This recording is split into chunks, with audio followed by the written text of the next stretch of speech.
there, dickhead.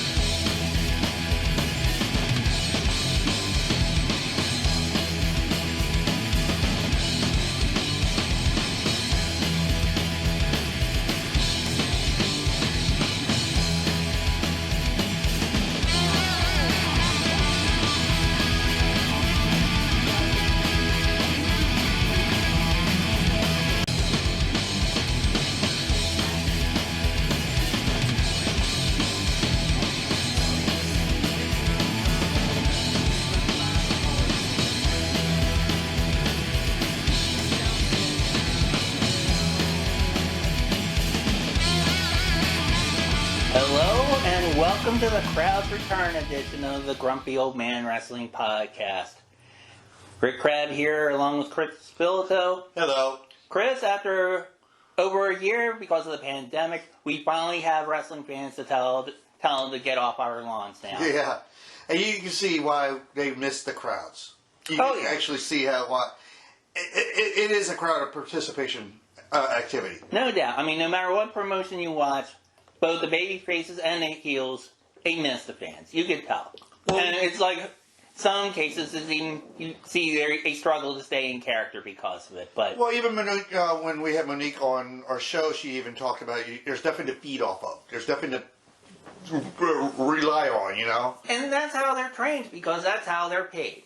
You're a good guy, you get paid to be cheered. Okay? And people maybe even buy your merch, just like Bad Bunny. Just Bad Bunny and the Peacemaker that was on SmackDown earlier and then on Raw earlier this week. Yes. But, yeah, I mean, good guys, you get paid to sell merch and to, get cheered and get people to buy you to see tickets, or, I don't know if you call them pay-per-views anymore. I mean, some companies still have events. Special events.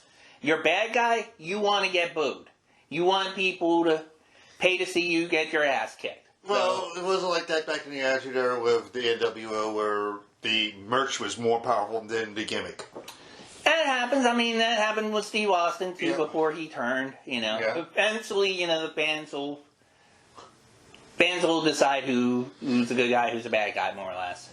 Yeah, but, if your name is not Vince McMahon. Right. Well, even with Vince, I mean, earlier, back in the day with Vince, I mean, he wanted to make the Honky Tonk Man a babyface because he thought kids would be buying Elvis costumes because of him. How wrong was he?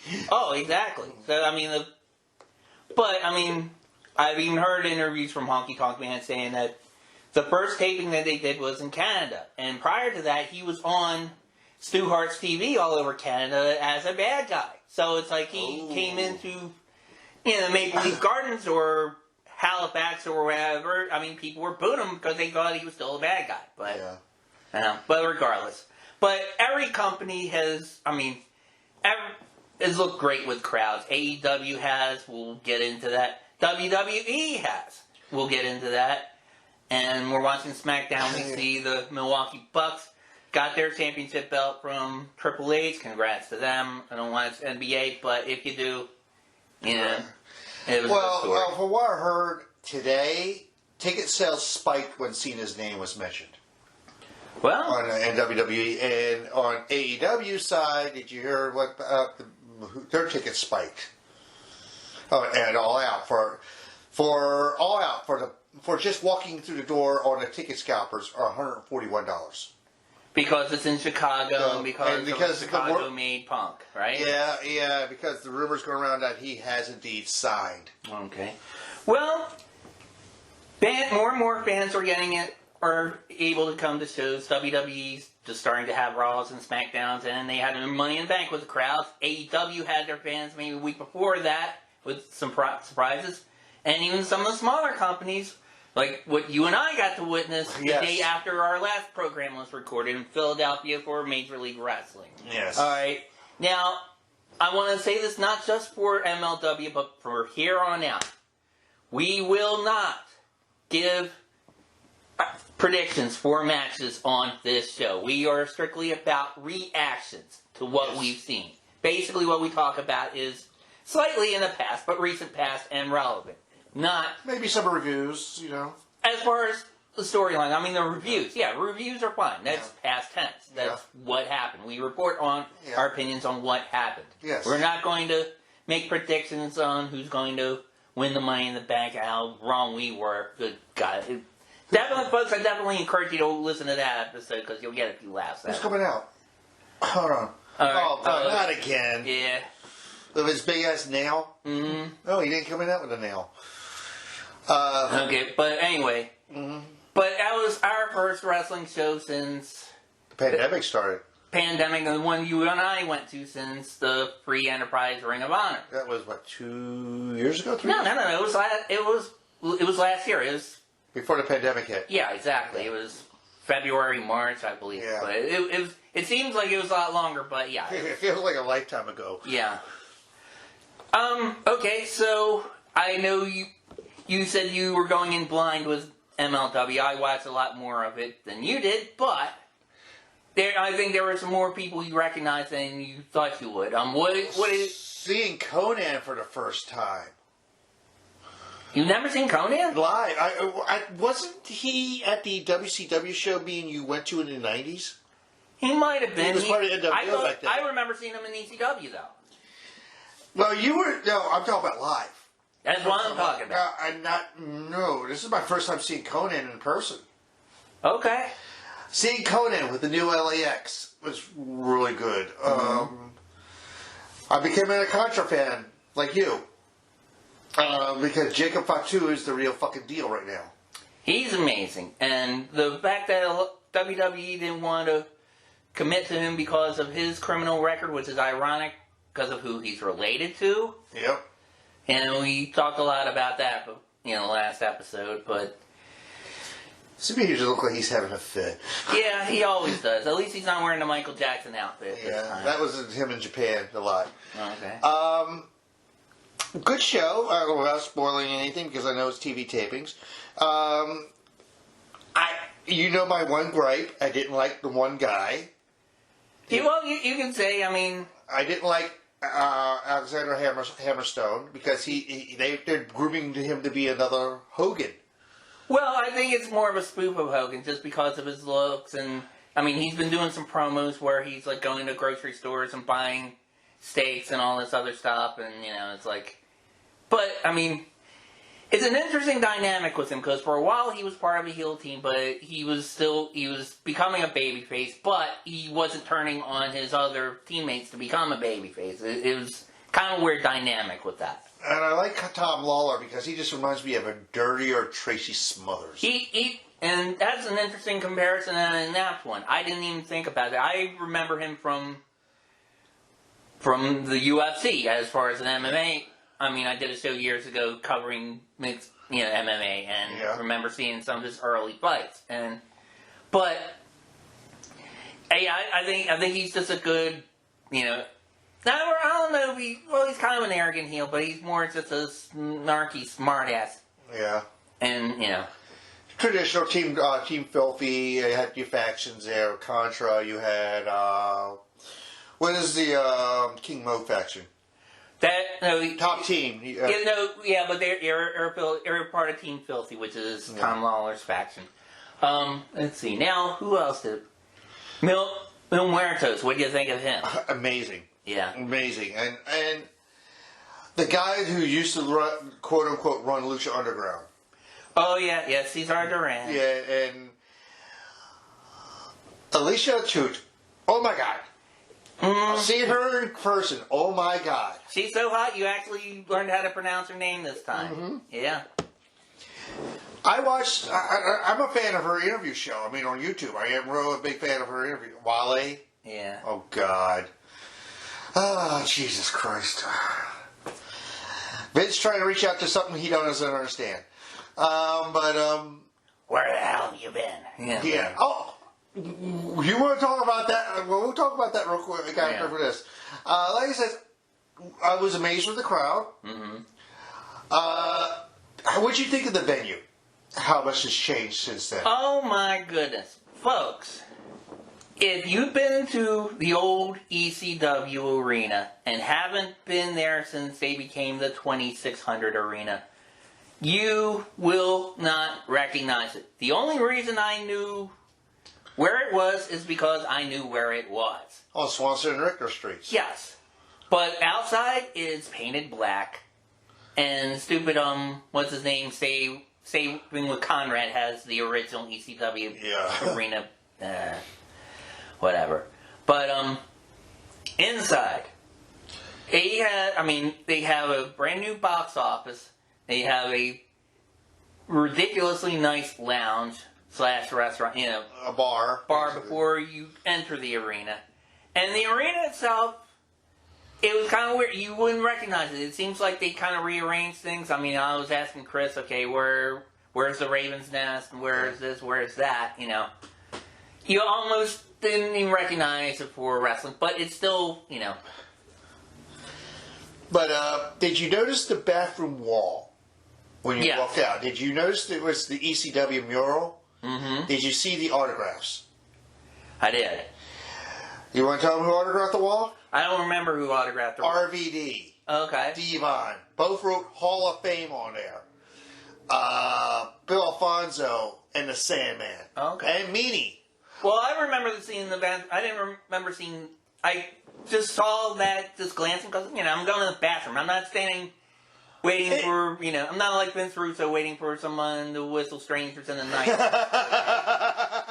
or like you to compare sizes. But anyway, no, but it caught my eye. I was walking out the wall. I was like, "This is kind of cool." And I looked at it and goes, "Oh shit, they signed it." Well, they also gave it kind of like a New York subway motif. If you they did. Yeah, they had like except it was like the Philadelphia area, subway system, and they made it look like the New York subway system. Yep. That was kind of interesting. But no, the place is gorgeous, and the area they've cleaned. I mean, they had a lot of stuff there. They have a place where it's like a bowling alley and a batting cage. Across the street, they have like off-Broadway plays and stuff. I'm thinking this was the same place where I stood in line and 300 people right next to us were chanting "Fistful" because somebody urinated on himself. That and they were having tailgate parties across the street. Yeah. Well, what was there was the Terry Funk lookalike guy who stood in line with us who had barbecue. He had a barbecue pit going on across the street. I was like, that's kind of cool. But yeah, hold on. I think I got some Tabasco sauce in my eye. My eye. Speaking of which, I was looking for him. I don't know. Maybe you saw him, Chris. Was the hat guy there? No. I'm actually friends with him on Facebook.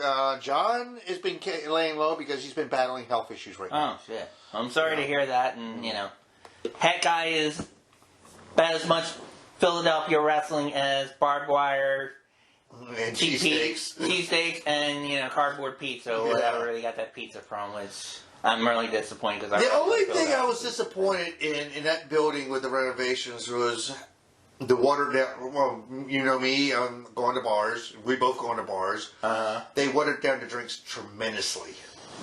Well, they did, but the thing is, they didn't have drinks when we went. They just had like literally cans of beer that they poured in a cup. Yeah, and that's when they were in CZW was there too. Right. And I can't believe that's the same building Eddie Kingston bitched me up for wearing a Ravens jersey. All in the middle of the ring, by the way. Oh, yeah. Hey, when you want to get cut down by the best, you get cut down by the best. Yeah. I mean, there were some good matches. I mean, they had, who were the two luchadors? It was... fuck. They had similar names. One had an eye on his hand. Yeah. And I can't remember. Bestia? Not Bestia, because that's NWA. Well, Bestia was in another match, but it was Frio. One was named Frio, and the other was. I'll have to look it up. I think they're both from AAA. So yeah, they've had a good relationship with AAA for a while too. But and then there was the Battle Riot that you mentioned, and that was basically there to showcase. Which me and two other people were doing the buzzer. Right. Yeah. And they had some interesting participants in that. They had such as Philadelphia's own the Blue Meanie. Which, by the way, pop of the fucking night with him. I think it was a toss-up between him and with the new LAX. They got a huge pop, too. Yeah. But one more... I know you don't want to go into spoiler territory, but what was it? One of LAX member of the NWA roster? Yeah, Boogie, yeah. Boogie. And who was the other one? Somebody said that was from AEW. I'll have to look, yeah. It's... And whoever the other guy around, the dopey fucker that was walking around the ring, I forgot his name. Yeah. So, like I said, Conan, and I like how again, not spoiler territory, didn't sell the injury to his leg from AEW that Wednesday night before. Right, which, I don't know, that is, yeah, that, I had a problem with that. I remember saying that to you. Yeah. And it's like, I actually heard something yesterday from our favorite tennis racket swinging commentator. He mentioned about how The Miz, who was supposedly injured and in a wheelchair on TV, participated in a celebrity softball game during All-Star Weekend. Really? Yes. He said blown ACL, so he may have just braced that son of a bitch up. A cortisone it half to death. Okay, but, I mean, The Miz is a mid-card guy now, and he does, like, TV shows, so I guess they don't give a shit. But, I mean, if this was Roman Reigns, or Lashley, or whoever they want to be women's champion now, which we'll get into. Yeah. I mean, if supposedly one of your biggest draws, you don't, I mean, an old Southern promoter like Bill Watts or somebody would have fired them if they did something like that. You know?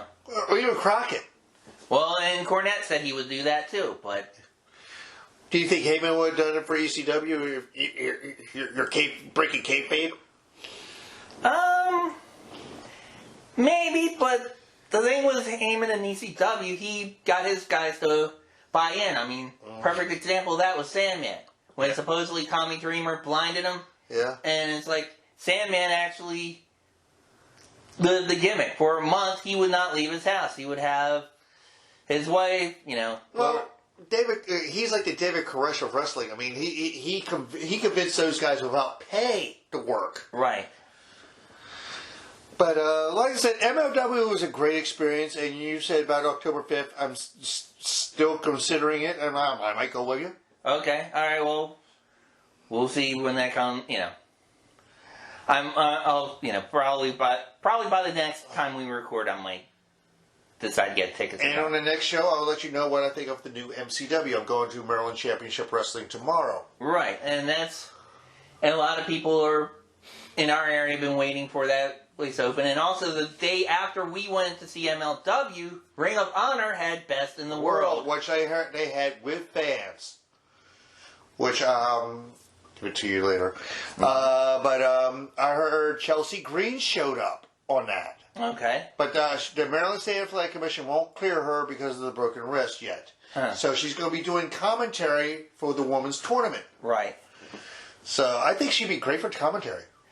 And she'd be great for commentary, and as many issues as we've had with the Maryland State Athletic Commission, I kind of support them on that, actually. Yeah. It's, that's what they're supposed to do. They're supposed to protect We'll get to that in a hurt. little bit with the Slammiversary results, yeah. All right. But, like I said, MLW was good. My first chance to see MCW since me and you went, 4 years ago? 5 years ago? There was one card where you and I went, but we didn't go together. You were there. I went with another mutual friend. Yeah. I remember, I think Morrison was there with Marlena.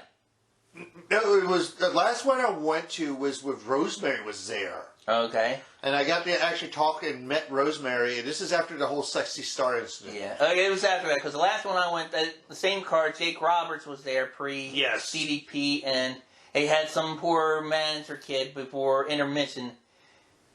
Basically, he sell the DDT and have a snake rolling around for him I remember that, yeah. while other wrestlers climbed into the ring and were signing autographs around him. I remember that, He's laying there dead with a boa constrictor. This is a manager who had a cowboy type gimmick, right? Mm-hmm. He had a cowboy hat on. I remember that. And after watching her husband's tag team win in the hip hop festival, we had the We have that helicopter right now. Well, do you want to get to the surprises from last weekend? Okay. Okay. I happened to watch Slammiversary, which is no surprise to anyone, you watching Impact, but anyway. Well, in front of fans. And they did it in the studio where they've been filming their shows. They brought maybe 190, 200 fans paid. Mm-hmm. And it was a good show. It was a really good, solid show. And you probably even heard good reviews out of it. Yeah, I have. But, Fire and Flava lost the tag titles to Rosemary and Havoc. As far as I heard today, as of yesterday, Kiera Hogan is done with Impact. We don't know where she's going to end up next, but Kiera Hogan just finished up with this latest tapings. Somehow I think it might be somewhere near Jacksonville, but I could. Somewhere near Jacksonville, or is it near Orlando? Yeah. That was a really fun match. It was on the pre-show. Oh, yeah. Yeah, do you want to put the Knockouts tag title match on the pre-show? I don't understand any company doing that where they have any type of title match as a pre-game. We'll get to that on about Money in the Bank about that because of their pre-show was a tag title match. Okay, by the way, I think I've seen the coolest Taco Bell commercial ever. Me too.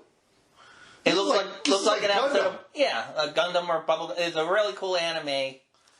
Where, Fry Force. Fry Force, oh Jesus Christ. And the not so fries are actually pretty tasty, but anyway. Oh, Conor McGregor is an asshole. Sorry. Yeah. Then they opened it up with an Ultimate X match, which you remember how good they were. I was kind of iffy on the gimmick the entire time. Because basically, how you going to get it down off the... Because it's not that high up. I would make it a little higher. But they made it maybe 10 feet off the ring apron. Wouldn't you? Why would you make it higher? That makes no damn sense. But if you want to make it an Ultimate X, No. I mean, sort of making it just a ladder match, A ladder match, and, but the problem is, a lot of the Ultimate X stuff is done now every day. Yeah. Flying through the ropes and flying up and doing hurricanranas and everything else, that's a wrist lock now. There is a spot on this thing you have to see to believe, and you will see to believe. It was a three-way submission hanging off the ropes. It was like a tree going down. All right. Like a submission tree. You guys have to see it to believe it. And there's little, and from what I heard from Going in Raw and from Wrestle Talk, there were little hints of tributes of the X Division guys before them, like AJ or Chris Daniels or Low-Key. There's little things you'll catch, Yeah. But it had Trey Miguel versus Ace Austin versus Petey Williams versus Rohit Raju versus Chris Bay versus Josh Alexander, who they're getting a monster push to right now. And Alexander kept the title. I was going to say, there's a lot of people to be pushing against. I mean, the only thing they were missing were the beer vendors at the 2300 Arena. But what did I write underneath it? Awesome match. All right. I mean, I had no problem with it whatsoever. Mm-hmm. The next match, this match was very entertaining. You had Brian Myers and Tennille Dashwood. All right. Emma. Her ex-boyfriend is Matt Cardona. Okay. Matt Cardona had a mystery partner. Brian Hot Mess Chelsea Green.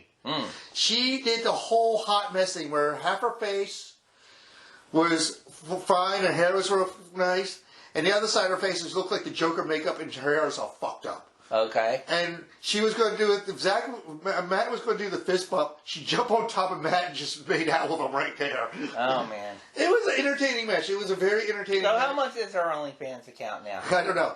But they let her work with the cast. Okay. She didn't use the cast at all. I wonder how they're going to do the Carmella entrance with that stage. Probably. I'm wondering if her arm is already blown up from twirling the helicopter braid, but anyway. But like I said, that was the other match. This is one of the down point matches I didn't like. It was W. Morrissey versus Eddie Edwards. Right. Basically, big Cass. Mm-hmm. Cass are booking as the monster that we know he can be. Right. He's the heel. He's the monster. He's destroying everything. Don't care. And it's Eddie Edwards. He's the heart and soul, quote unquote, of Impact now. Mm-hmm. We had a segment called called the Drama King. You're right. Do you know who the Drama King is?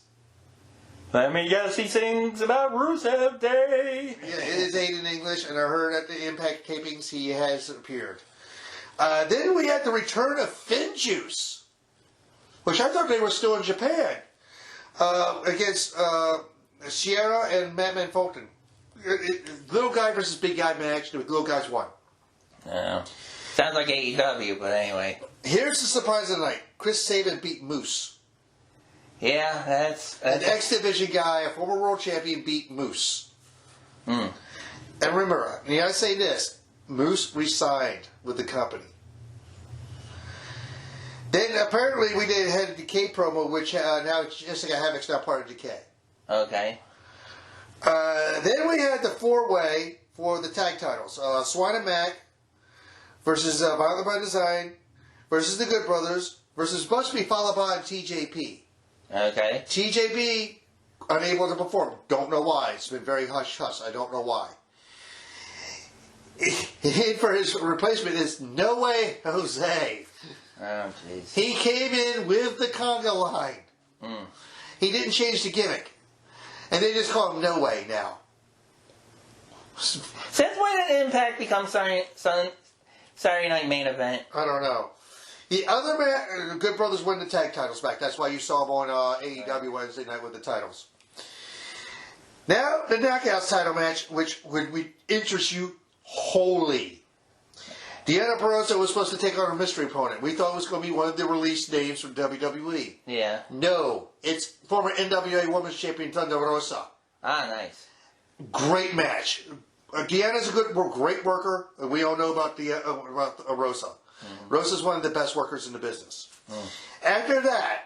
And it's probably better than the match we're watching right now, which is a title match of Bianca Copter versus Carmella, which looks like a fight outside of Bar and Fells Point. Yeah, it does look like a bar outside of Fells Point.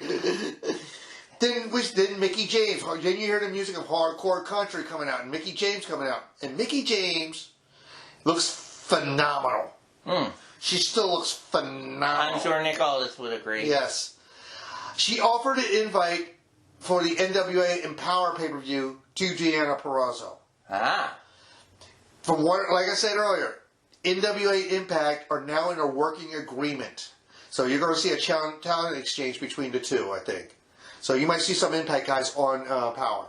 I don't doubt that, but here's the thing with the NWA. The NWA, as much as I love enjoying it, and it was my favorite company prior to the pandemic, is not really a company. It's Billy Corgan, Nick Aldis, and the Old Bell. And they basically build storylines and wrestling around it.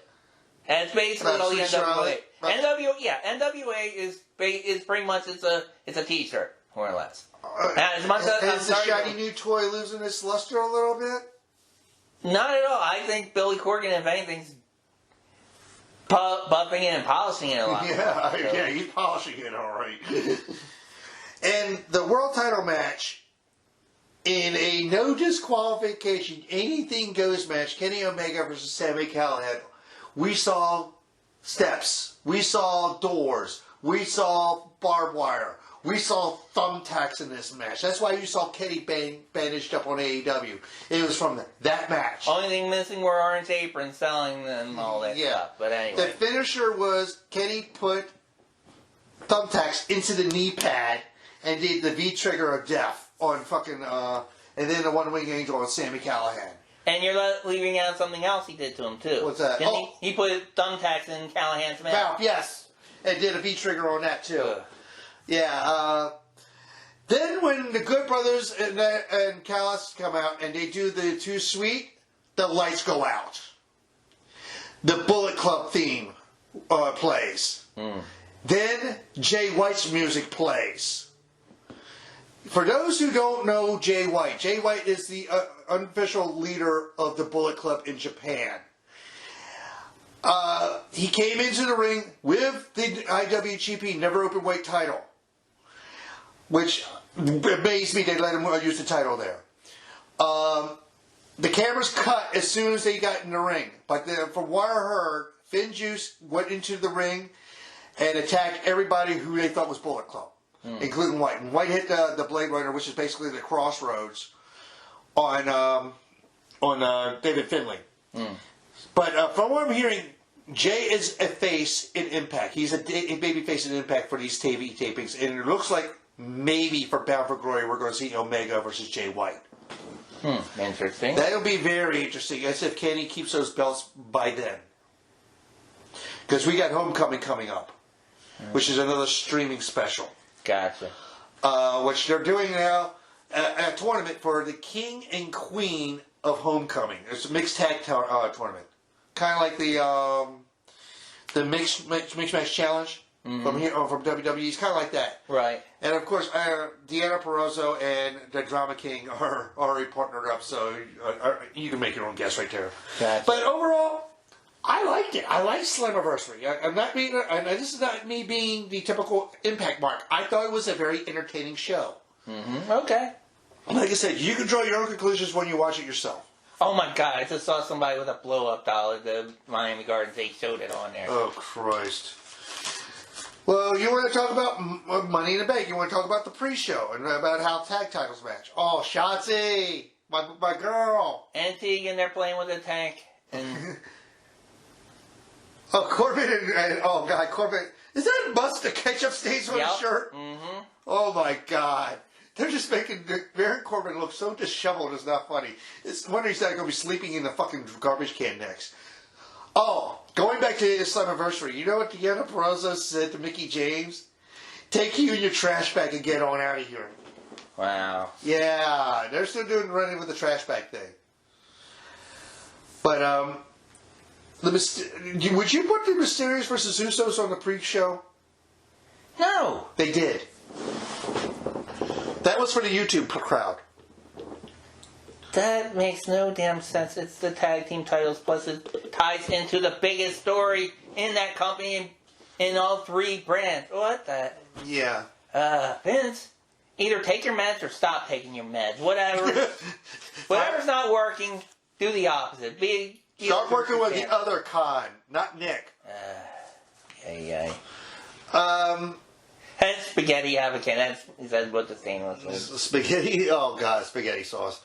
The women's Money in the Bank match was really, really good. All right. The workhorse of that was Natty and Tamina. They were fucking awesome. I mean, every time. Oh God. He can't get a break. Oh God. And they took his money. But every time somebody went up a ladder, Natty was there to knock him down. Or Tamina was there to knock him down. And I disagree with Russell Talk with this. You got to see Tamina's weaknesses majorly in this match. Yeah. Granted, she's been with the company for how long? Well, I mean, she's a big girl. You're going to have that against these little girls. It's a mismatch with the women. But the almost 50-year-old Edge is now coming out on SmackDown. We're good. Well, and he's more over than the remaining 50 members of the SmackDown roster.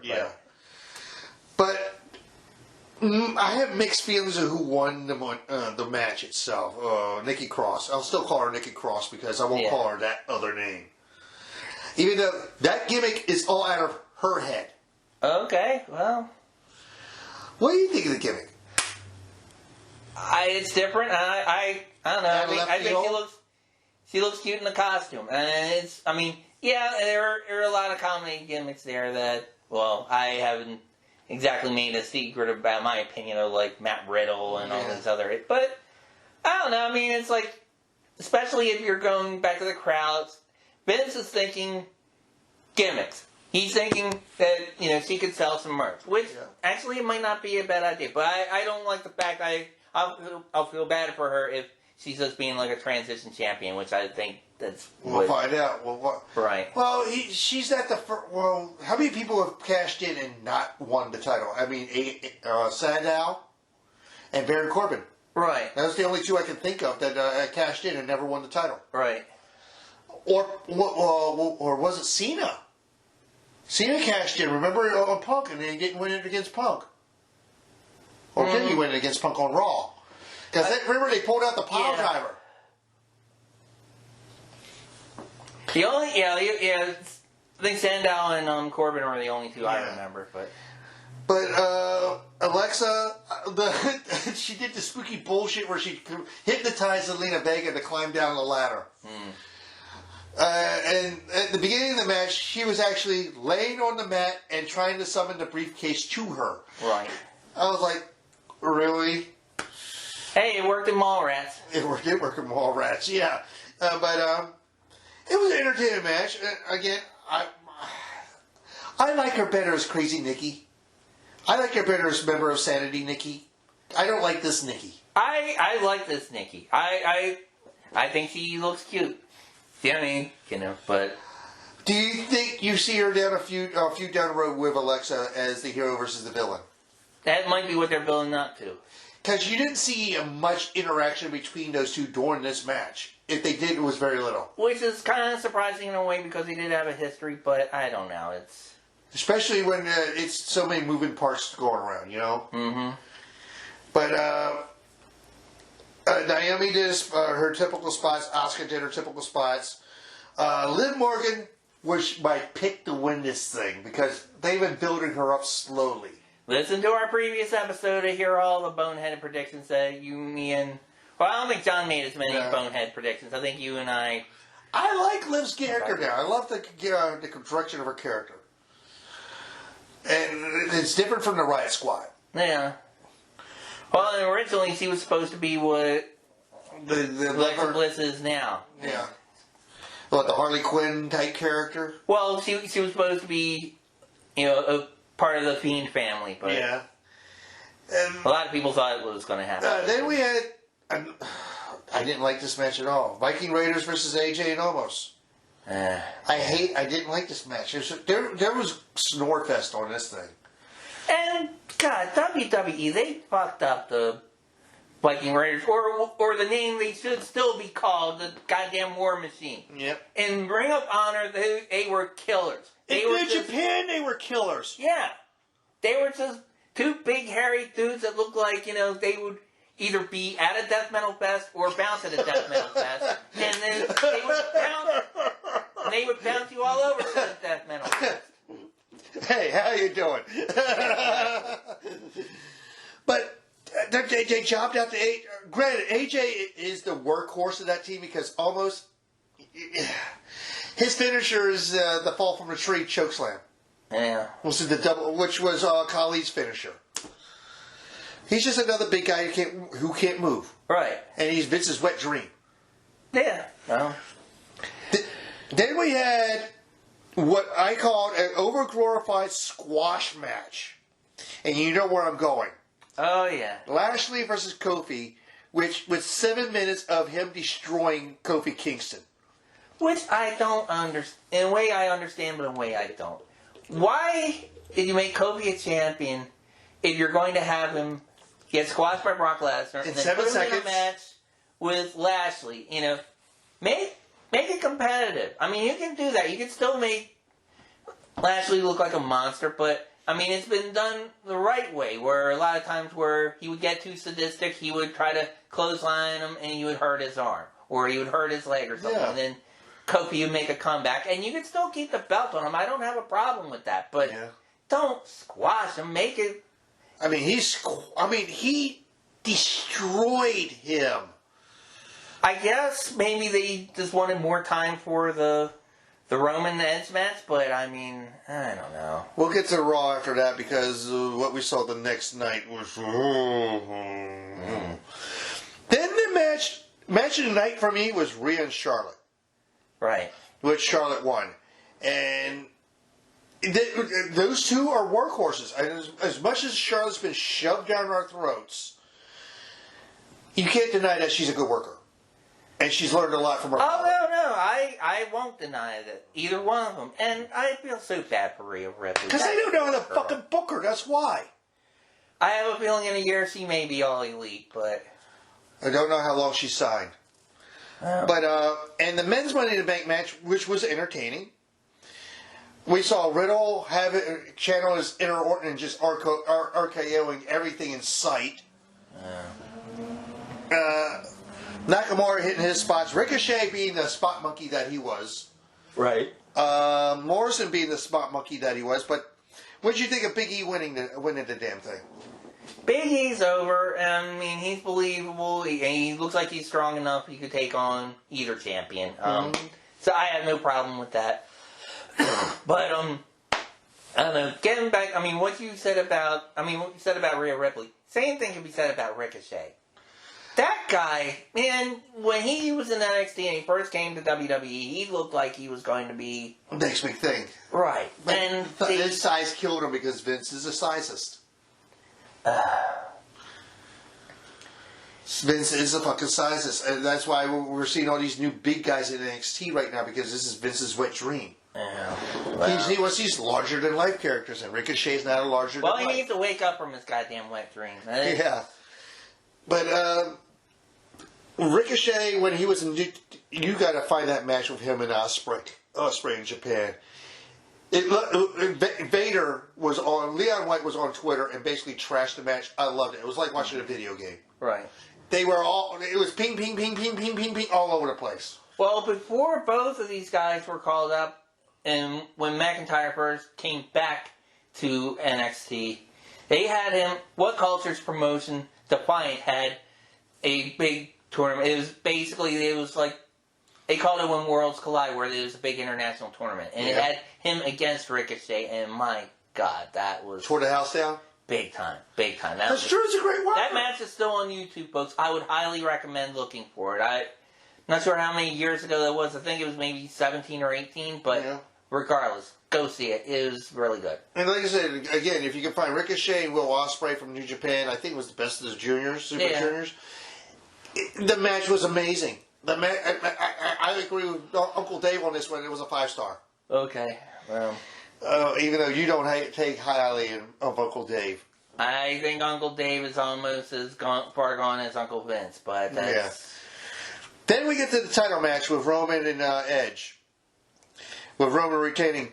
We have a little bit of chicanery from Seth Rollins. Yeah. Which sets up Seth and Edge at SummerSlam. Well, the match was there. It was there, and it's proven that he's almost 50 years old. Yeah. And then again, so is another famous Canadian who's in AEW who is 50. As well as another former champion who we got to see on Raw too, which we'll get to. But here's the thing about Edge. I think he's at his best. He's at his best when he's pissed off Edge. When he was doing his slocky stick stuff with Christian and Edge and Christian. Yeah, the 5-second photo. Right, yeah. But I mean, now I like him now. He's us if we were in shape and in WWE. Yeah. He's a grumpy old man. He's pissed off and he wants to rip apart parts of chairs and who wouldn't want to do that to Seth Rollins right now with what he's wearing? My goodness. A powder blue suit. At least it doesn't have clouds on it. Yeah, I mean, his clothes are starting to get more and more normal. I mean, he looks like that one show with Ted Danson where they're like the gatekeepers of heaven. Oh, The Good Place. Yeah. At least he isn't wearing something that the Young Bucks would have wore. I don't know who. I think the only reason the Young Bucks wear it is because they even think it's stupid and they think it's funny. Now, what do you think of the ending of Money in the Bank with Cena showing up? Just to show up. Not do anything, just show up. Sure, you've done something to Roman. Well, quote Jerry Lawler, cheap pop. That's what I think that it's all about. But then we got Cena coming out the night after, which we're watching SmackDown now. He called, and I quote, Roman Reigns an asshole. Okay, well... Was they censored out? Well, that's because they're trying to keep up with AEW. It's, Which, by the way, remember MVP, they didn't censor the word bullshit that night. Well, I mean, I think they allow... I mean, Cornette even said this, I agree. I think they gave him a quote and said, okay, you can have one person say bullshit, you can have one person say call somebody a bitch, you can say something else, you can even say another curse word like turkey tits or 69 me or whatever, but... Turkey tits. Thank you, MJF. I'll never get that out of my head. Right. But, I mean... Yeah, it's what that's all about. Who cares? Then we get the next night with Cena and Riddle doing the bro segment, which I know your head had been spinning. No, it was wrestling. It was like, God, why? I mean, Cena's there because he's like Stone Cold. It's like they don't know how to book the current people, so it's like when they bring in the legends, okay, they get it pops like crazy. Even Cena. I mean, I watched it before you came here tonight, Chris. He was actually getting. There were no Cena sucks sing-alongs, or let's go Cena. Yet. We'll probably get that next couple weeks. The split crowds will eventually come, but it's just. Then we had the bullshit gimmick match, which that's what I call it, a bullshit gimmick match, which was the Symphony of Destruction match against Jackson Riker and Elias. When's this feud going to end? Who knows? When's this feud going to end? And when's this going to... You can say that about any of these storylines. They just repeat. They won't get rid of it. They don't get rid of it. Week after week after week after week. And then we had different segments from Mansoor and Ali, which are now making them a tag team. Which, who didn't see that coming? Yeah, really. Then we had Natty and Tamina versus Nia and Shayna. Which you saw, I saw. Yeah. Which they finally got rid of Reginald. Yep. But what happened to Reginald? Do you want to say it or should I? Go ahead. He's your new 24/7 champion. When are they going to let that die too? I mean... It's a comedy piece that Vince likes. That's a comedy belt. That's what it is. They have to start booking for what the fans like. Not that fucking billionaire fucking egomaniac narcissistic asshole. Okay? It used to be you booked for him because he was in touch with the fans. Now he's in touch with himself. Yeah. But when I so we're gonna have Reggie run around all over the place, do his Circus Soleil shit, and try to keep the 24/7 title. Right? Yeah. Then we had Sheamus versus Humberto Carrillo, in which Sheamus, again, we had a squash match. Right. Why are they booking Humberto? Are they booking him? They're booking it. It's a Mexican versus an Irishman for the U.S. title. Yeah. It's what R.C. Bunker would call a balanced ticket, I guess. Yeah, I don't know. Then we had Bobby Lashley and MVP, which aforementioned word bullshit was used. And he had an open challenge. You want to say who the open challenge was? The return of Texas's own Keith Lee. Yeah. And did he not squash Keith Lee? He squashed Keith Lee, and that's yet somebody else. It's like, Vince, why? Well, you got to be in his hometown to squash him. Look what happens every time they're in Oklahoma with JR. Yeah. You put or Memphis with Lawler, yeah. or whatever. It's then what happened afterwards, which a lot of I told people, wrestling fans at work, and their jaw, they just gave me that look on why look. And you know what show I'm talking about? The return of Bill Goldberg.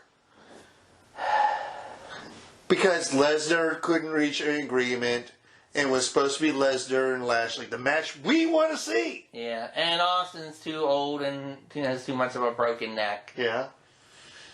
Which was snapping that hurt lock. And Undertaker's like, come on, Vince, give me a break. He was backstage Monday night. From what I heard. I was wondering if Vince didn't say, hey, come on, put the outfit on for one more time. Yeah. Boom. Yeah, okay. Now that'll be SummerSlam, but anyway. Then, the next match, which... NXT champion Karrion Kross, without Scarlett, without all the smoke and mirrors, without all the shit, just come out and lose to Jeff Hardy. And there was some reasoning about that from what I heard. This is punishment against NXT for losing the ratings war. They're the development brand going against. Oh, come on. Yeah, because Vince is Vince, and Vince is petty. He's punishing himself. What the hell? Oh. Why do we watch this company? I swear to God, why do we watch this company? Because we're marks and we're not. fans. I'm not a mark for this. No. I'm just a general. I'm a fan. We both grew up watching wrestling, and like I said, we don't support the company. We support the boys and girls in the ring. It's hard to support them if they're being pushed to look like idiots. Though. Well, I mean, it's really hard. I mean, it's like growing up a Baltimore Orioles fan. I mean, we're born and raised as fans of them, but right now they're playing like liquid shit. Yeah, I mean, it's like they're rebuilding. It looks like Larry Moe and Curly rebuilding a building right now. Well, from what I heard, because NXT did a bunch of tapings, they're not going live because of the Olympics. They had to reshoot Karrion Kross's entrance when he came out for next week's show because people were chanting Hardy. Oh, wow. An over loud crowd saying Hardy, Hardy, Hardy. Again, you're burying your champion. I have no words. I have no fucking words for this. Karrion Kross should come in as a fucking monster. Hell, should have her with him. Or not even come in at all, just stay to NXT. Yeah. Why would you do that? That's one of your properties. I mean, that's kind of like, okay, you don't hear about Pepsi saying, okay, well, you know what? More people drink Sprite than Mountain Dew, so we're going to punish Mountain Dew. No, we're going to try to make Mountain Dew taste better. Yeah. You know, I mean, Vince doesn't give a shit. He doesn't. He's a petty man. You lost our ratings war. We're going to take it out on you. I wonder if he really, because eventually, you know, they're going to be sold to either Disney or the Cock or the Fox. And hopefully Hunter will run it for them. Well, I mean, it'll be run like Disney. They're going to get like people from, you know, like who write the stupid Adult Swim shows and Rick and Morty and those kind of assholes, and it's going to suck just like even worse than it does now. Yeah, like what was it, GFW back in the late 80s or 90s when they bought out USWA, and then it started off great. Then another owner came in and made Joe Pedicino an Elvis impersonator. Remember that? Yeah. Then we had Alexa's spooky bullshit segment with Eva Marie and Doudrop. Jesus. We're watching SmackDown. Tony Storm just came out. I am cringing every time they do a call-up now. Yeah.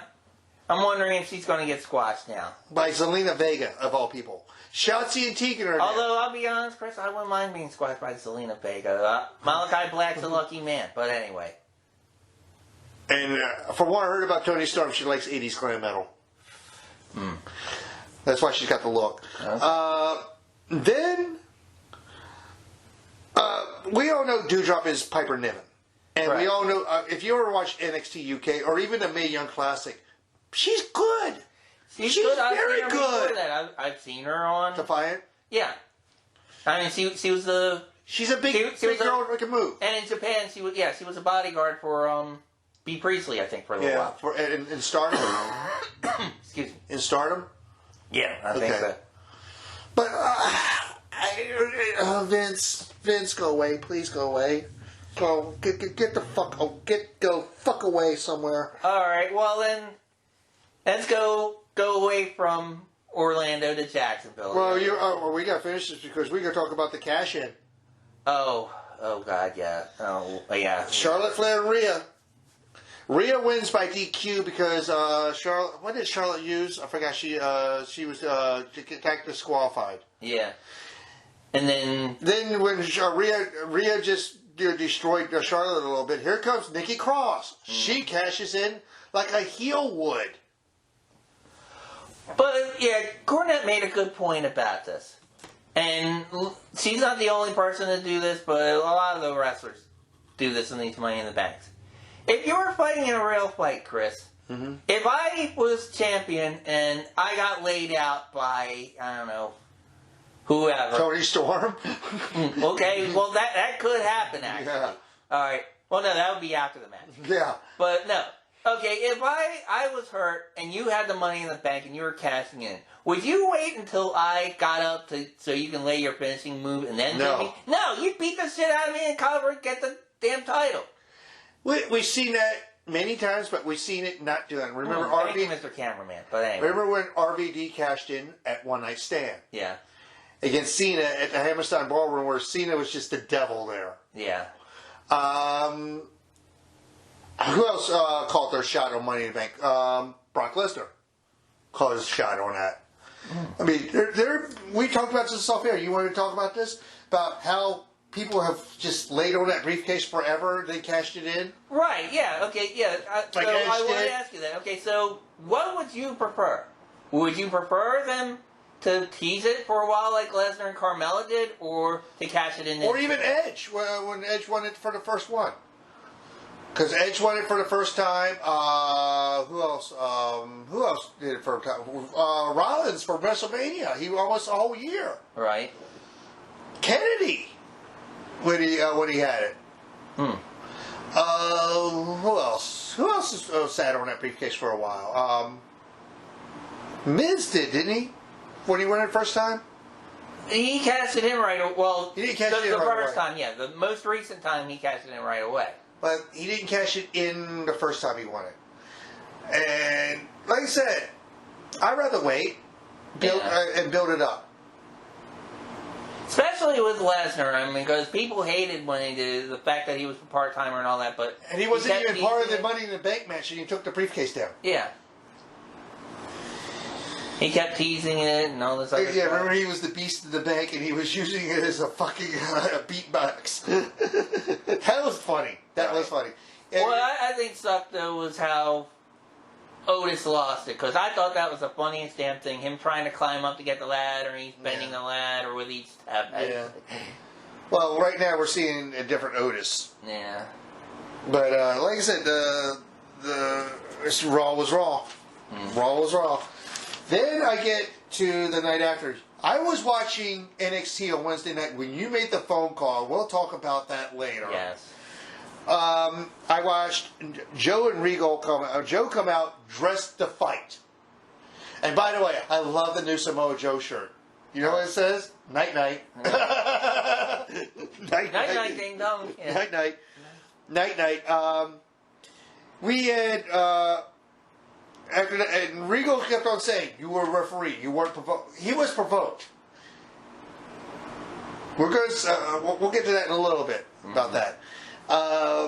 Then we had the Cameron Grimes, who's now LA Knight's butler. He has to dress traditional butler gear. Oh, boy. Yeah. He says he had to unload. Remember, he's a country boy at heart. He's doing everything with a smile on his face. He says, I used to do this when I was a 1 miles far. And the return of Drake Maverick. The Spud. Spud came back, and we'll get to that in a little bit. Then we had the former Taya Valkyrie, Frankie Monet, who came out with Robert Stone, and I forgot the chick that came out with Aaliyah. I forgot her name, Jessie something. Okay. Jessie McKay or something like that. And Frankie just kind of like walked by Robert Stone. Robert Stone's acting like Frankie's his client. I don't know how they're playing that off. I guess a girl named JC Jane. JC Jane was a good match. It was a really good match. She got off some offense, but they're booking Taya too fucking strong right now. And I think she's going to be the next challenger for Raquel. Okay. Then we had Kyle O'Reilly versus Austin Theory. Which basically Gargano said in an interview beforehand, you're on your own. He didn't come out with him. O'Reilly won because they're booking O'Reilly strong. Right. Because they're still in the middle of the O'Reilly-Cole feud thing and everybody encompassing on this. The next segment, which got me very confused, Legado del Fantasma and Hit Row. who's the heel? Who cares? Because when Swerve Scott beat Bronson Reed for that North American title, he was a heel. Right. Now they're booking him as like baby faces. Who knows? I don't know. Then we had the Busting Out tournament with Andre Chase and Odyssey Jones. If you have not seen Odyssey Jones, he's a big lumbering on Lummox. Okay. And he's another Vince's wet dream and went over. Then we had an MSK interview. We're in the middle of just trying to tell the interviewer what MSK stands for. Then we had an interruption in the feed of Imperium, saying that the match is secret to us, and they want it's basically setting a title match. Uh-huh. Then you had Drake Maverick versus LA Knight. Drake won, but even the reviewer on Wrestle Talk, I like how he said this. When you make the babyface do a heel move, he made him because he's contracted to be an employee of LA Knight to attack Drake Maverick. Cameron Grimes, which was pretty good. Then the match, which scared the living shit out of me because I thought this girl was hurt. She was hurt for real. Was Raquel Gonzalez versus Xia Li. If you have not seen the spot, find it on YouTube. She did a corkscrew splash, Raquel Gonzalez off the middle rope. She knocked the win out of Xia Li, where they had medical staff come to the ringside. Jesus. Hopefully she won't become another Nia Jackson hurt girls. Right. But Gonzalez won, yada yada yada.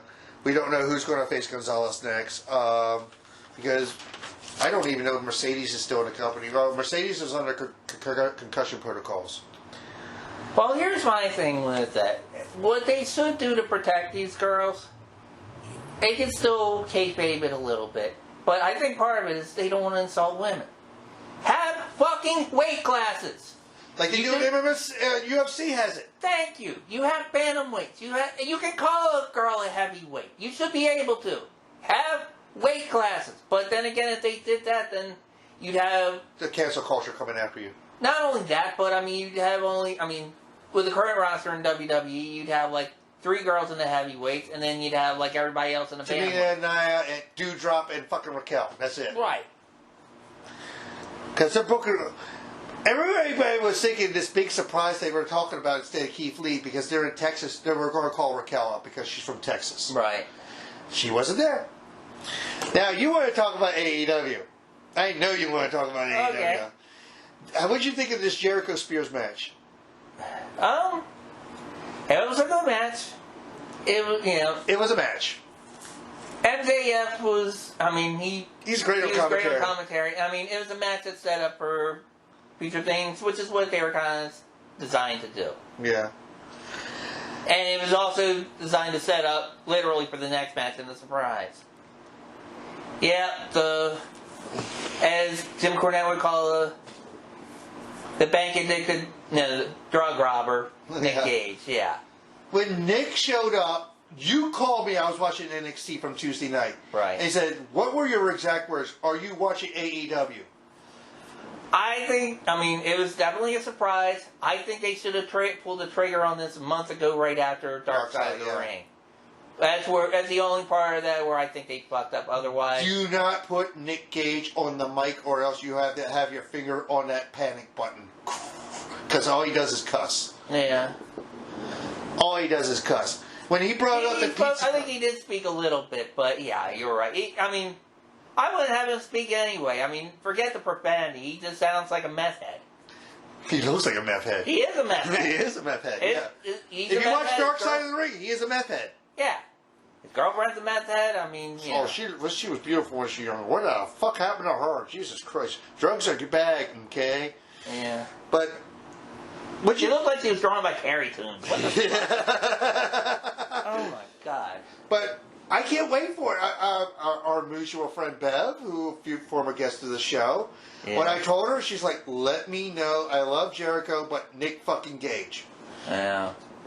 But he's going to lose because it's this 5 labors of Jericho. He's going to lose, but basically it's to the whole storyline is each loss is to injure Jericho more and more for the match. How many table spots are we going to see? Are we going to see glass? Are we going to see thumbtacks? We'll probably see all of them. Are we going to see light tubes? We'll probably see all of them, and like John Moxley will like referring to whatever hardware stores near the arena that they're in. But they're in Charlotte. It's a shame that the stipulation is that Jericho can't have anyone interfere for him, because you know it would be hilarious if somebody to help him against Nick Gage. Who? Arquette. If David Arquette shows up Wednesday night, I will lose my fucking mind. They did mention his name quite a number of times during that segment. Yeah, because Gage is a homicidal maniac, and he stabbed him in the jugular. I like how MJF, he even robbed a bank without a mask. Yeah. And he said it with a smile. I love MJF. He is the greatest heel of heels right now. He is. I no argument there. And for only 25, that kid has come a fucking long way in a short time. Oh, yeah. What'd you think of the Kaz Gallows match? Yeah, I mean, you're right. Yeah. I'm not a big fan of Gallows. Even though he's from Maryland, I'm not a big fan of Gallows. Again, it's the set up a storyline match. I mean, for what it was okay. Well, they continue to beat up on and all of a sudden, here comes Kenny, all bandaged up from the Sami Callihan match. And who comes out to save Kaz? Cowboy shit. And when they're starting to gang up on him, who helped him out? The Dark Order. Yeah. The Dark Order. I'm looking forward to that 10-man next week. Yeah. What did you think of Wheeler Yuta?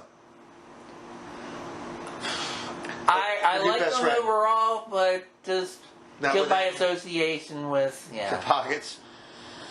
Because we saw him against Darby, and again, that kid's going to die in the ring. Well, and you saw the bump off the steps from the thought it was a good match.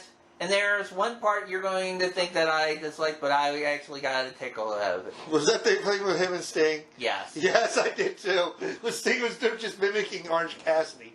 You know what that reminded me of? What? Remember when the pandemic first came out and the Chinese had like that secret handshake with where you kicked each other in the shins? Yes. That's what that reminded me of. But then after that, then Sting did the, Tarzan pound on the chest like he used to. T-Rex arms. I was dying.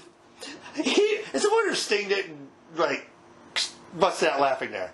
He probably did when they went backstage, but... But the thing is, what you liked was when the Blade showed up with the brass knucks. Oh, no doubt. And beat and knocked the fuck out of him.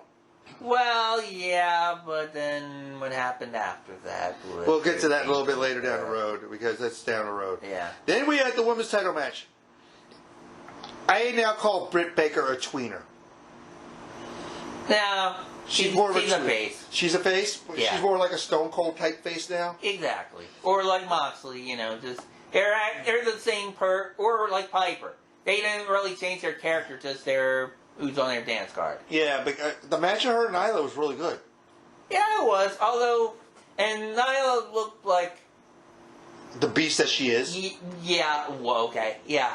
No, I mean, it was a good, vicious match, Yep. But what kind of sold it, though, was Tony Schiavone being a mark on commentary for it. Well, that's quote-unquote her best friend. Right. Especially when,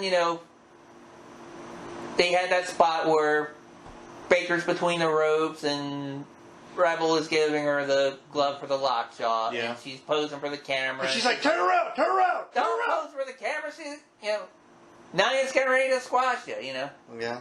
Nia hungry. Nia needs to be fed. And for our British audiences, getting ready to serve her tea back. But anyway. Oh, damn you, damn. Okay. You went there, Jesus Christ. Damn. No, just kidding. No. Nia Jax has proven herself in the ring. Are we going to see the Three Amigos? I mean, Nyla Rose, I apologize. Nyla Rose, yeah. So. Nyla Rose doesn't mean to hurt girls. No. Even though she kind of put Britt Baker on the shelf with that leg injury. That might have been storyline. It was. That was a leg injury. It was legit. Yeah. But like I said, Britt Baker's coming on again. She's being booked better than her boyfriend in NXT. Baby. Oh no, that's right. No, but She's being booked better than Adam Cole. And Adam Cole, if they call Adam Cole up, they're going to bury him. They're going to bury him. oh, of course they are. That's what they do to NXT. Damn, nice super kick. But then you want to get to. What'd you think of the press conference between LAX and the old LAX and FTR?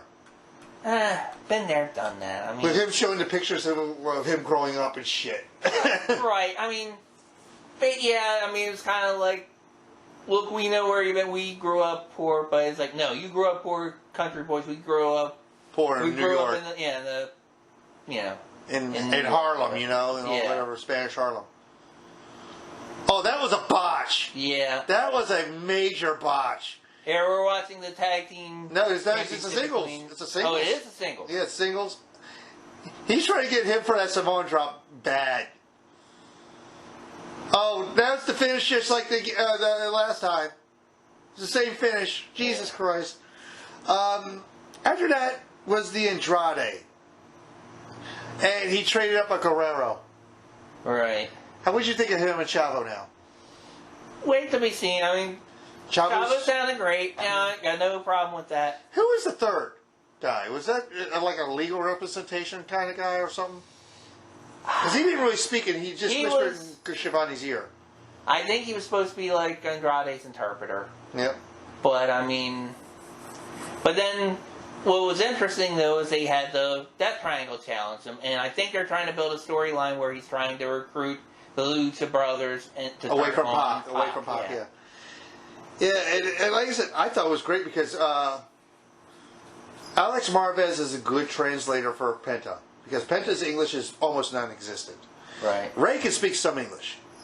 Yeah. And Pac is just British. Yeah. Yeah. And the three of them work well together. And what we're hearing, they might be doing a trios tile soon. A what? A trios tile. Oh, okay. Yeah, like a 6-man. Yeah, I've heard about that. Then we get to something I know you're going to hate. The Blade versus Pockets. Yeah, especially since I like Chris Statlander, but don't hit the poor bunny. I don't like to see... Knock your ears off of her. Yeah, she did. They did, literally. Yeah. Well, that's because he had the butter knife accidentally hit her. I'm going to call him the butter knife because he lost a pocket. Yeah, butter knife. But, like I said, it was there. Yeah. He was there, and he got his revenge with the breast knocks. Right, with the, hanging like a nice Hawaiian punch, how did you like the Jericho interview? Interesting. I mean... That was the gimmick he used in Japan. Right. It kind of reminded me of the Finn Balor thing with... The demon? Like, well, I'm going to have to summon the demon. And it's like, okay, you're putting on makeup and spikes. All right, whatever, Gene Simmons. Come on. He did shit in Japan you didn't think Jericho would do here. Oh, I know. I saw he punked Overratica left and right. I know. Yeah. Well, Alpha versus Omega. Yeah, I remember that. Yeah. Then we get to the title match that me and you both love. Was Archer and Moxley. Yeah, oh yeah. The Texas Death Match was fucking amazing. Which, by the way, the only thing I don't like about it, and it's not their fault because every company's done it since, I mean, they've probably done it since the Funk brother, Dory Funk Sr. and Tully Blanchard's father ran stuff in Texas, okay? Joe Blanchard, yeah. Nobody actually dies in a death match unless you're Nick Gage. Okay, I'm sorry. Stop calling it that. Stop it. Yeah. And by the way, I still think she looks cute in that outfit, but... just give me... we're going to get a Raw Tag Team rematch. We're going to job out the Vikings are going to job out again. And what? Now they're... First they dressed Nikki Cross as a Hurricane. Now it looks like they're dressing the Viking Raiders, yeah. I just started watching The Boys. Yeah, The Boys. Oh my God, yes. All right. But what did you think of the Archer win? Not totally surprised for this reason. I told you about a picture that I saw on Twitter. Refresh my memory. picture of Danhausen with Oh, Arthur, yeah. with Arthur Hausen and the U.S. title Hausen. Yes. Well, with Tony Khan just reaching out to any promotion out there, not But this Vince. picture was before the match aired. Oh, it's a spoiler. Okay. It was a spoiler. And I even asked you off the air, I was wondering if that was an old picture of when Arthur had the belt before. Probably he lost was. to Moxley. It probably was, yeah, because he lost it to Moxley at Kingdom, yeah. Mm-hmm. This year's Kingdom? Yeah, last year's Kingdom. Yeah. But, well, with Nick Gage coming in, and now, who's the big Tongan came in at the end? He's the Brothers of the Gorillas? Hukaleo, I think is. I think that's right. At first I thought it was Tamatonga, but it's actually his brother who is. Tamatonga, did I show you what he wrote on Twitter? Nice shirt, bro. You wear it well. But it looks like the Forbidden Door's been obliterated. Yeah. And I mean, not just for seeing Bullet Club members on AEW. The Forbidden Door is a swinging door. And seeing Bullet Club members actually being called Bullet Club members on Impact. Okay. Now, with Jay White there, do you see maybe his brothers showing up next week and helping his brothers out? Probably, but here's the thing you and a lot of fans don't realize or you're in denial about. Cool. The Bullet Club is not Austin 316 or the NWO, which means, yeah, they sold merchandise, but they sold it to mainstream audiences. Yeah. Nobody outside of the hardcore audience really gives a shit about the Bullet Club. People who stopped watching wrestling don't give a shit about the They're Bullet not the Club. casual fan. The casual fans don't know who they are. No, they don't. And maybe some of them did when they went to White Marsh Mall and they saw some of their shirts at Hot Topics before. Yeah, we heard it with the Pro Wrestling Tees book out with that. Right. But, I mean, I don't know. I think it's a good storyline, but, I mean, I think Impact and AEW is, like, making too much out of it, to be honest with you. But, you know, we'll see. Maybe but, it'll come up for him. like I said, I've seen it. I think he went under the name of Leo Tonga in New Japan. Yeah. He was just a big guy, did fucking big guy moves. Right. We're going to see a hoss fight. That's basically what we're going to see. We're going to see a hoss fight next week for the IWGP Junior title. And that's what I got for reviews. The thing that got me about the TV tapings, and I'll give a little bit of spoiler about the Impact TV tapings. Mm-hmm. Jay White tries to recruit Chris Bay to be Bullet Club member. Okay. Do you want to tell you who shows up at the tapings or not? Or do you want to leave it for... Because a lot of people don't have access. I don't care. Yeah, go ahead. Melena. Melena comes out and challenges Deanna Perozzo for the Empower pay-per-view. And I think, yeah, well, I could see a storyline going on with that for this reason. Not only have that an Impact, but you also have, with the NWA, they have this Champion Series, where they actually match champions and legends, and then they have like a draft. Yeah. One of the teams drafted was Melena and Nick Aldis. They're together as a team, and they're bickering left and right. Nick Aldis basically, you know, outvotes her on everything. Heel and face, yeah. Yeah, well, it's heel and heel, but they're still, you know... Suffer and succotash. Yeah. Yeah. But, I mean, I'm wondering if they're going to do a thing where Mickie James gets involved somehow. Well, Mickie James is the one that brought Melena in. Right. She says and she's had repeatedly said in the interviews, she has not booked herself a match for this show, and I doubt she will, because she's going to be busy booking the damn thing and running it backstage. Mm-hmm. Again, who's out there that we don't... I'm not familiar with a lot of indie girls out there outside of Shimmer, because I haven't watched Shimmer in 4 years. Right. Or Shine. Who's out there now who's carrying houses down in the indie level. And like I said, I haven't watched any of Ring of Honor, so you've probably seen the women's tournament better than I have. Well, I mean, like I said, and two girls that are in the women's tournament of Ring of Honor that may show up in this and have history in the NWA, Allison Kay and Marty Bell. Oh, yeah. Well, Allison's finished up with the NWA, and Marty Bell's finished up with the NWA. But they might come back for this, though. Oh, speaking of which, this came across yesterday. Thunder Rosa is now All Elite. Right, I saw that. Did you hear about the contract? No. Apparently, she had a year left to the end of this year for her contract for NWA. AEW bought it out. Ah. So she's now exclusively All Elite. Okay. Could you see another series of Britt Baker and Thunder Rosa matches? Definitely, yeah. But going back to this Empower thing, I'm definitely going to check it out because I'm curious who's going to show up. Mm-hmm. We'll probably get Chelsea Green. Yeah. We'll probably get Allison Kay because they'll reach out to her. Right. Marty. Camille's going to be probably part of it. Mm-hmm. Who else is out there? On maybe AEW girls, maybe Britt.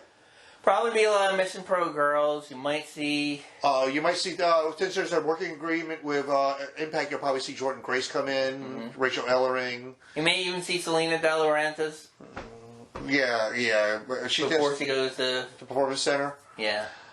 Now the big thing we haven't talked about is the two rumors we heard the last 2 days about AEW.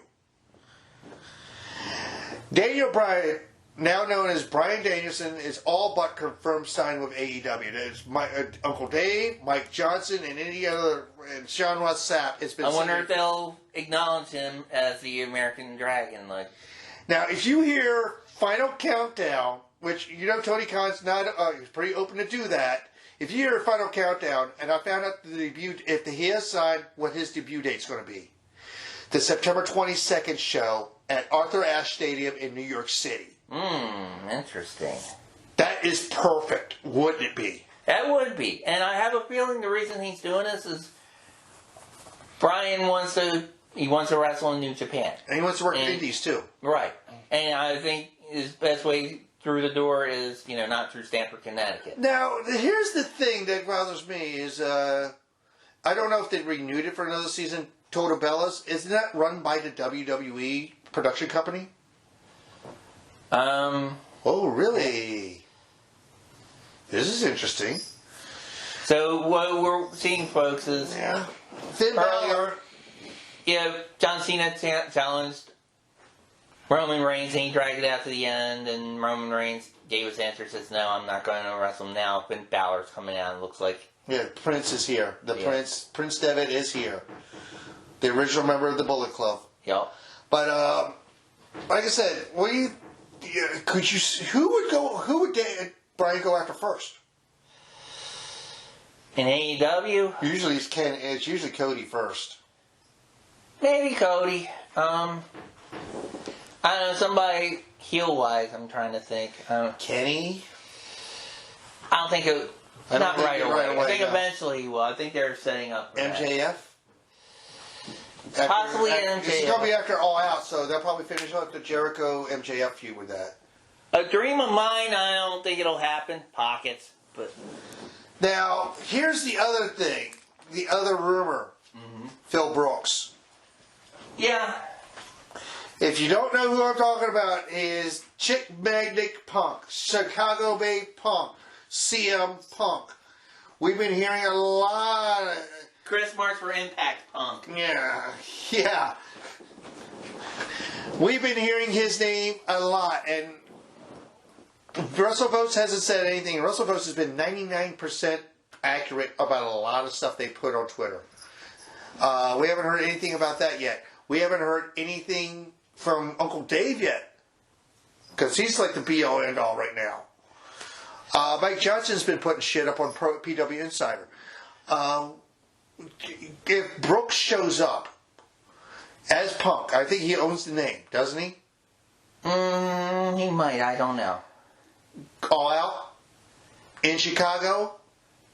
I'm not speculating on it. Here's why. CM Punk likes to troll. Okay, he's like Becky did. Like Becky Lynch, exactly. You believe it when I see it. Yeah. I'm not going to... I'll be like the sign guy when Brian Pillman came out. Don't work me, Pillman. Don't work me, Punk. Now, if Punk comes in, who would you like to see him come out against? Or come out just do a promo? And cut down who? I'd like to see him promo against MJF. Well, not necessarily come down to see those two verbally spar. That would be awesome. Well, this was the fantasy booking for Russell Talk before Joe came back. Have Cult of Personality play in Chicago and have MJF come out. And have Joe come out of nowhere and choke out MJF. Ooh, well, I just thought of something. What's that? Who in AEW did Punk have a feud with about his alcoholism and trying to get him to drink? Jericho! Jericho, yeah. Would you want Punk as a heel or a face? I like him better as a heel, tell you the truth. Would you like to see him? Because even when he ain't a babyface, he's still kind of an asshole. So just let him go full Monty. Yeah. God damn, I just saw relatives. But the Punk rumor is very, very consistent right now.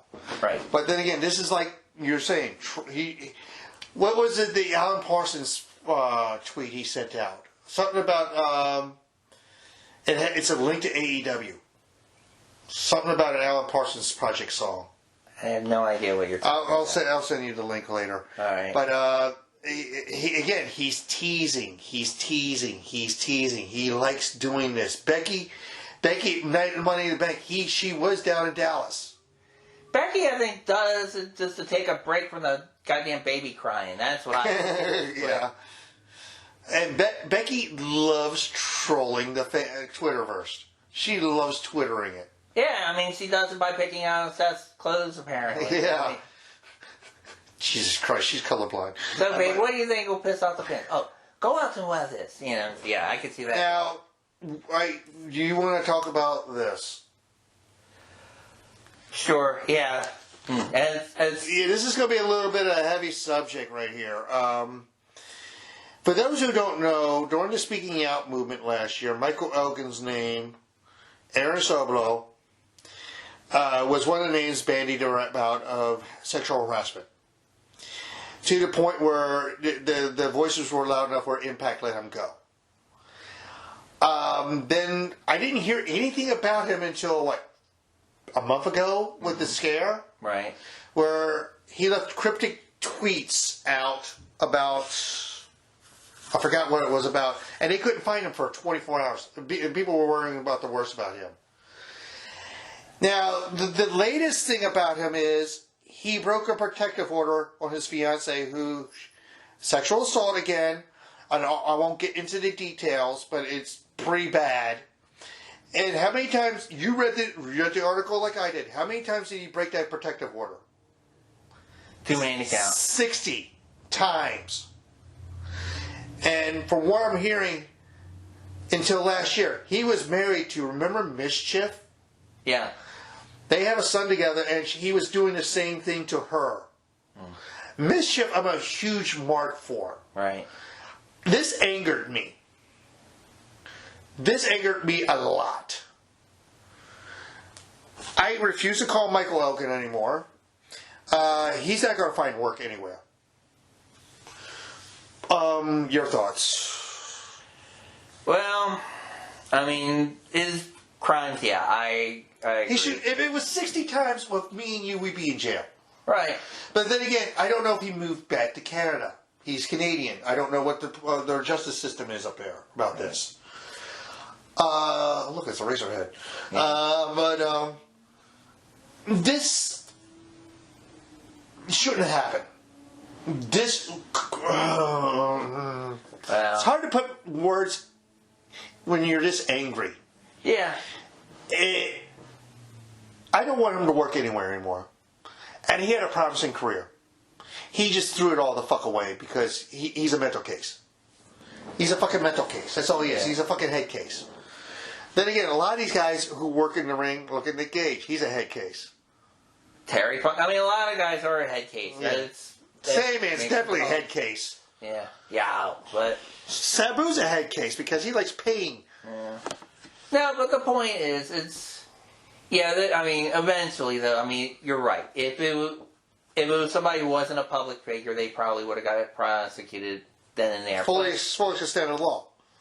But then again, I mean, I think it's just I guess maybe Sinclair has good lawyers for him. I don't know, but when he was with Ring of Honor, he was a world champion. Yeah. When he came into Impact, he was supposed to be in a championship match against Morrison when Morrison was there. That didn't happen because I think Morrison just left, and they were getting ready to put the belt on him. That's when Speaking Out hit, and they got rid of him. They shit-canned him and Dave Christ. Again, I don't want him working anywhere. He needs help. He needs definite help, and hopefully he'll get in a program somewhere. And that's being correct. That's me being correct without me being nasty. Because I can be nasty, and I want to be nasty. I'm trying not to be. But 60 times. Yeah. I'm reading something on... We're showing local news afterwards about the plan to stop crime, stop gun violence. Once again, you're going after inanimate objects. You don't want to take people off the street because that's racist. But anyway, okay. But I'm not going there. All right. When Chrissy Rivera was on Twitter during the Speaking Out movement, she didn't per se talk about her ex-husband, but she was making comments about her ex-husband. Right. But she also made comments about... I agree with that poll. Of course, it's probably two people polling. But yeah, on a poll. She made accusations against DJ Hyde, and for what I ran into one of... When we were at MLW, I ran into one of the CZW workers for a tag team called The Rep. I think the guy's name is Nate something. He said DJ is going to try to restart the company at TOD. With the accusations going towards DJ right now, I say sell the company. Yeah. He bought it from Zandig. He can sell it back to Zandig. Does Zandig want it, though? I don't know. Zandig went off the rails. Yeah. Went way off the rails. We'll talk about that off the air. Okay. Zandig went way off the right rails, if you get my drift. Yeah. But do you think he should need help or just go jail? Both. Yeah, I agree.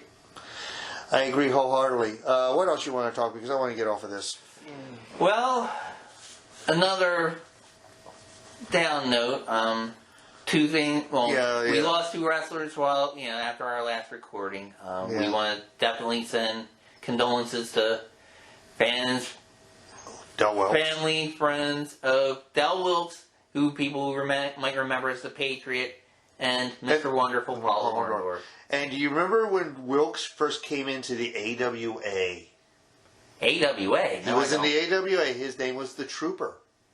He dressed as a state trooper. Oh, no kidding. That was him. That was him. I didn't know that. That was towards the end when they were doing that championship series bullshit towards the end. Oh, okay. But the earliest I remember him is when he was feuding with Doug Gilbert. The Dark Patriot down in Texas. Yeah. Yeah.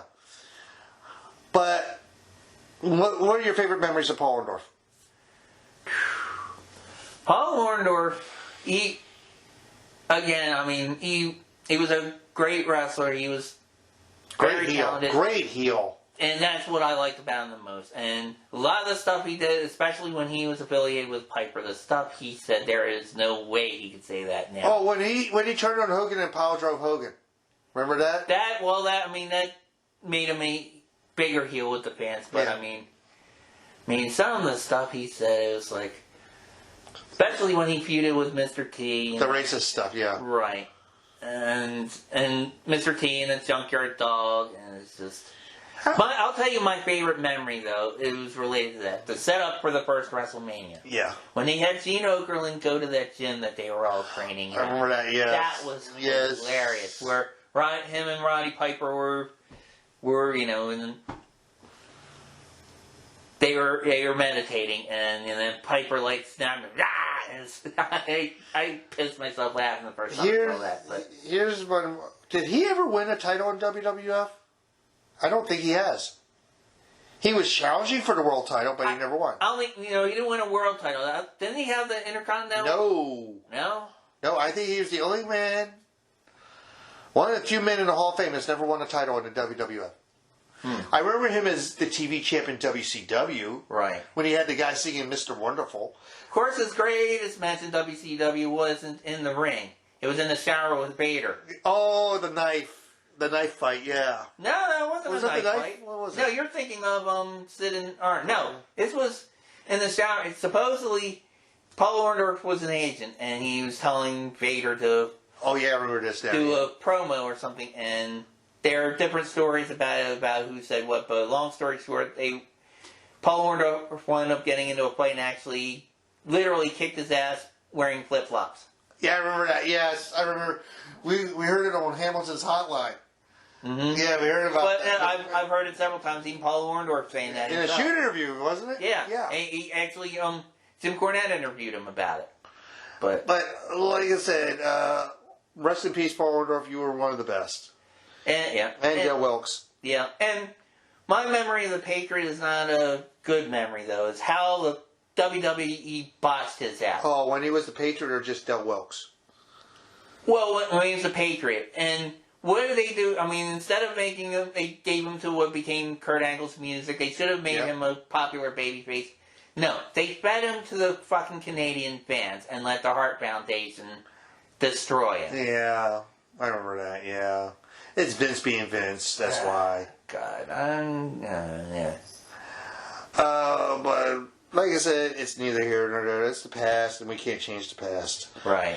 But I'm going to watch. I know tomorrow is before the lockdown happens in Japan. They're supposed to have the Tokyo Dome show.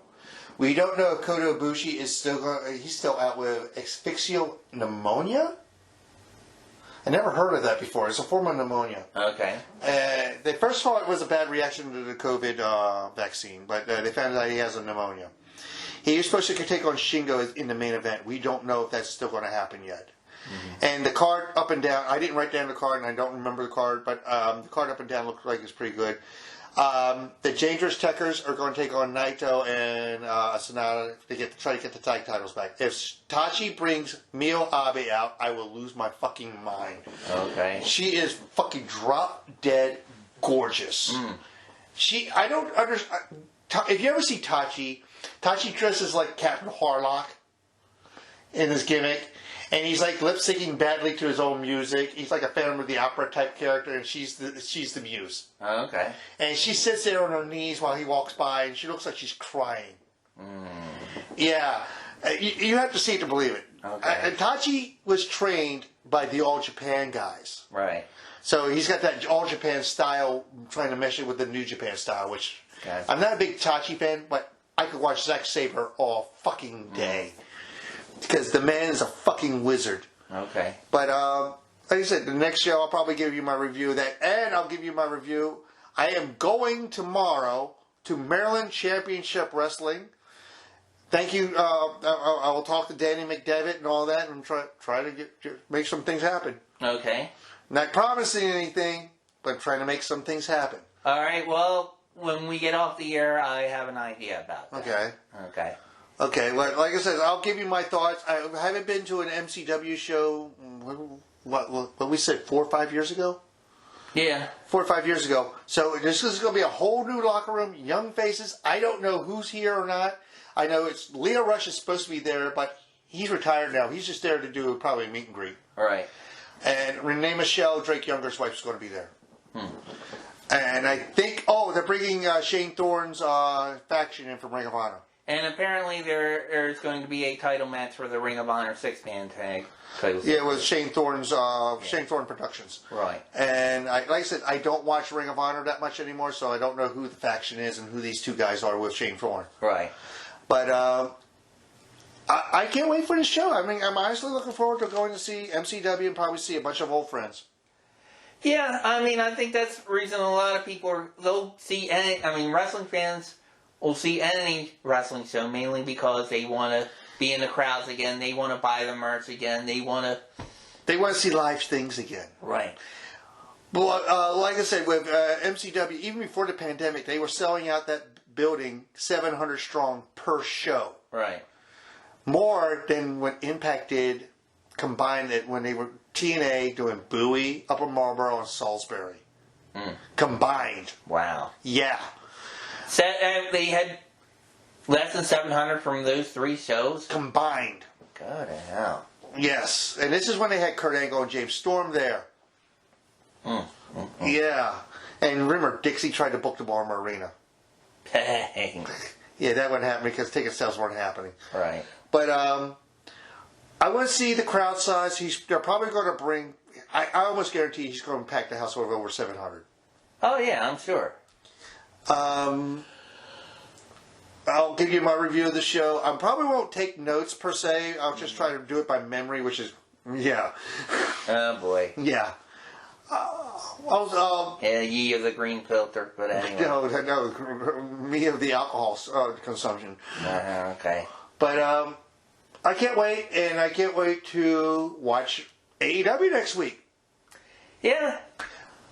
Over what garbage we're going to see Monday night, and maybe, I don't know how they're going to... Like I said, Tuesday's already taped in the can. Yeah. And I think Monday nights is taped in the can, too, so because of the Olympics. And what AEW is doing is what WWE used to do.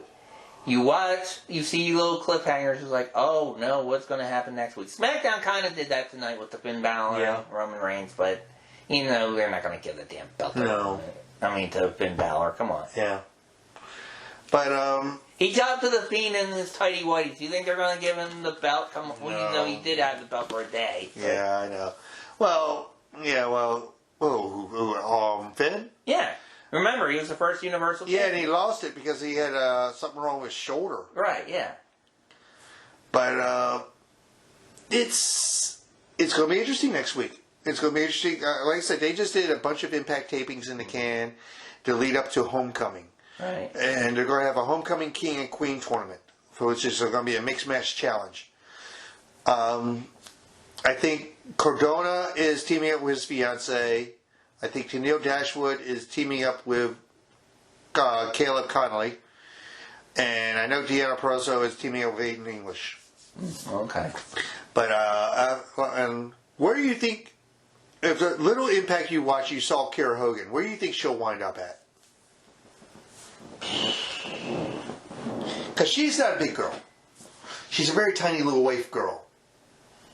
Well, Who is talented. Probably all petite wrestling. They're building a good women's division right now. Oh, and I'm going to get back to them. And something you had mentioned too was people looking forward next week to seeing Jericho and Nick Gage. I just thought of this. What's that? If I owned a company, and he brought in Jericho. He was the one he brought him in to lure other fans in. Yep. You're investing all that goddamn money. Why would you let that maniac Nick Gage, who is known for being stiff, who is known for being reckless, who had David Arquette take him out to like a 5-star steak restaurant the night, He said that on the Chris Van Vliet interview too. Right, only for him to stab him in the freaking neck and almost kill the guy. Yeah. I mean, Chris Jericho's wife has to be flipping her shit right now. I mean, I don't know. No, and you know who probably got into Tony Khan's ear about Nick Gage? Mox. Yeah, probably. Mox and Nick are probably good friends. Yeah. Because I'll go back to the Texas Death Match. We saw an ECW, almost borderline CZW style match. It looked like FMW Onita style. I mean, it was ridiculous with the Oh, that's another thing. Onita has restarted FMW. Right. I have not watched the show yet. I don't know if he's drawing people yet. I don't know because of Japan with the limits and them being locked down again. I don't know what's going on over there. So I'll try to keep tabs on that and see if I can get a show and watch it and see what it's like. See if he's changed any. Mm-hmm. Because I got a feeling we're going to still see the same exploding barbed wire shit. Okay. Which, in our younger days, we thought was exciting. Nowadays, we're looking at these guys going, you're not going to be able to hold your kid. Right. Look at Hayabusa. Mm. Yeah, look at Hayabusa. For those who don't know, Hayabusa botched a lion salt and landed on his head and broke his neck, and he was paralyzed until the day he died a couple years ago. Wow. Yeah, and that because if you remember how those FMW rings were like concrete. Yeah. Yeah. What else you want to talk about? Was that it? That'll probably, I think that would wrap it up. I think we covered enough. All right, give your socials. Because if you give me shit, I'll give you shit back. Unlike the Twitter idiots out there who want to fucking go after the girls in the WWE.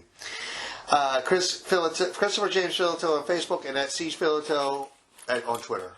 Oh, one other thing I forgot to mention though, and I want you to give this guy a shout out because I'm going to send him a link to. We had met a fan who is another YouTuber. Oh yeah. His name is Tantalizing Tony, and you can follow him on all the Tantalizing Tony on Facebook. You can follow him also on Instagram. Looks like Twitter. It's Macho Mandatory on Twitter. YouTube, Tantalizing Tony. So follow his show because he said he would follow us, and we gotta spread the YouTube love and get monetized. And if I find him on Twitter, I'll send him a tweet or that we mentioned him on the show, and once the show goes up, I'll let him know. Will do, yeah, definitely. Because you help us out, we'll help you out. We're all in this together. Right. And like I said, I've been trying to reach out to a certain ECW original. He hasn't responded to me yet, but if we get him, this person. Mm-hmm. And I've also been trying to reach out to a certain Aztec sacrifice victim. And, well, that ain't happening.